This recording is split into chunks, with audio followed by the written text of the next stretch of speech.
बीज बचाओ पर्यावरण बचाओ के महत्वपूर्ण संदेश के साथ राजस्थान, मध्य प्रदेश और गुजरात की सीमावर्ती आदिवासी पट्टियों में एक साथ मनाए जा रहे बीज उत्सव 2025 का सफल आयोजन बांसवाड़ा जिले के सज्जनगढ़ ब्लॉक के ग्राम खूंदनी, झकोड़िया और झुमकी में बड़े उत्साह और जनभागीदारी के साथ संपन्न हुआ। यह उत्सव कृषि एवं आदिवासी स्वराज संगठन भीलकुआ द्वारा वांगधारा संस्थान के मार्गदर्शन में आयोजित किया गया। इसका मुख्य उद्देश्य पारंपरिक बीजों के महत्व को पुनः स्थापित करना और देशी बीजों की समृद्ध विरासत को आने वाली पीढ़ियों तक पहुंचाना था।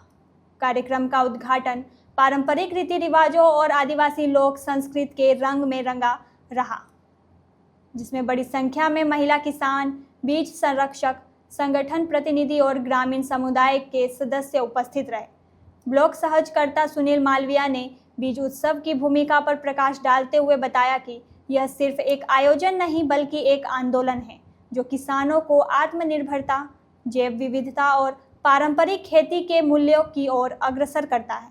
इस बीज उत्सव में कुल 413 किसानों ने भाग लिया, जिनमें महिला किसानों की भागीदारी सबसे अधिक रही। यह इस बात का प्रमाण है कि महिलाएं पारंपरिक खेती और बीज संरक्षण की रीढ़ रही है और अब इस आंदोलन में अग्रणी भूमिका निभा रही है। कार्यक्रम में पारंपरिक बीजों की एक विशाल प्रदर्शनी लगाई गई, जिसमें मुख्य रूप से कोदो, कुटकी, तिल, उड़द, मूंग, मक्का, लाल मक्का, ज्वार, बाजरा, धनिया और हल्दी जैसे बीज शामिल थे। हर बीज के साथ उसकी उपज क्षमता, स्थानीय जलवायु के अनुरूपता, पोषण गुणवत्ता और परंपरागत उपयोग जैसी महत्वपूर्ण जानकारियां साझा की गई है।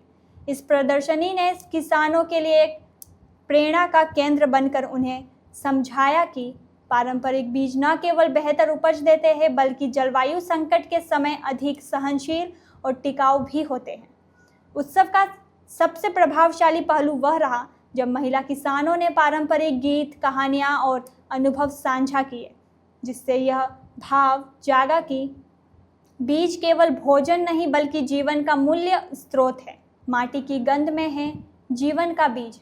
इन सांस्कृतिक प्रस्तुतियों ने यह स्पष्ट किया कि बीजों का संरक्षक केवल कृषि का विषय नहीं बल्कि एक सांस्कृतिक उत्तरदायी है। संस्था प्रतिनिधियों बीना डामोर, कमलेश चरपोटा और इंद्रजीत डोडिया ने परंपरागत बीजों के संग्रहण, उपचार और संरक्षण तकनीकों पर व्यवहारिक जानकारी साझा की। उन्होंने यह भी बताया कि कैसे रासायनिक बीजों की जगह देशी बीज अपनाकर किसान कम लागत में अधिक टिकाऊ खेती कर सकते हैं। इस आयोजन में संस्थान के प्रमुख कार्यकर्ता और सामाजिक प्रतिनिधि जैसे सोहन नाथ जोगी, राधिका नीनामा, मान सिंह गरासिया, मंजुला गरासिया, मंगली गरासिया, जयंती सुंदरलाल, सिलास डामोर, विनोद डामोर आदि प्रमुख रूप से मौजूद रहे। बीज उत्सव 2025 ने यह स्पष्ट कर दिया कि देशी बीजों का संरक्षक एक वैकल्पिक नहीं बल्कि एक अत्यावश्यक कृषि क्रांति है। यह आंदोलन केवल खेतों तक सीमित नहीं है बल्कि संस्कृति, समाज और आने वाली पीढ़ियों के भविष्य को संवारने का रास्ता बन रहा है।